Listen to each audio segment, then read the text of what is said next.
Here's one of the biggest pieces of advice I wish somebody had told me when I was hurtling towards a burnout with no safety ropes attached.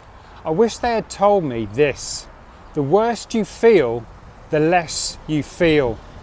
You see, when I was hurtling towards that burnout, when I was fired out of the starting pistol and aiming towards that brick wall, this little bullet of me, I didn't feel like I was in trouble. I didn't feel out of control. I didn't feel stressed out. I didn't feel panicky. I didn't feel overwhelmed after a while. And because I stopped feeling stressed out, because I stopped feeling overwhelmed, because I stopped feeling panicky, even though I was still driving myself as hard, I thought that I had dodged the bullet. I thought that I was not going to hit the wall. I thought that I would not burn out. But I did burn out. I became hospitalised. I collapsed on a Diet Coke shoot with double lung pneumonia and anaphylactic shock.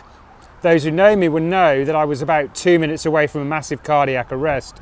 So I wish someone had told me a long time before that, the worse you feel, the less you feel. And that happens because your brain optimises to what you do the most of. So if you do a ton of stress, if you do a ton of fear, if you do a ton of overwhelm, if you do a ton of panic, you start getting really good at it. Your brain optimizes to that, and that becomes your baseline emotional and mental state. You no longer feel it. That stress doesn't touch the sides anymore. You've essentially taken a hammer to the red warning light that's flashing on your car dashboard, and you've smashed the warning light out, but you haven't fixed the engine.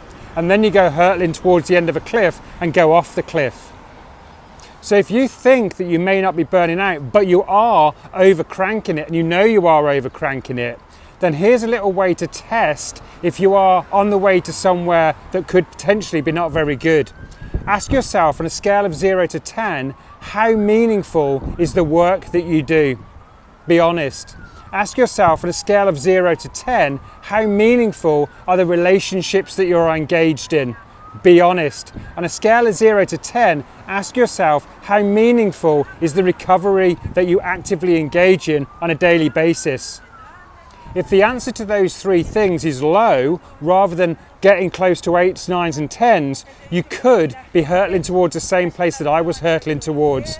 And my advice would be to take control of that, to start getting more meaningful work, meaningful relationships and meaningful recovery into your life. If you want to know more or want any help, DM me for more details. Chat tomorrow.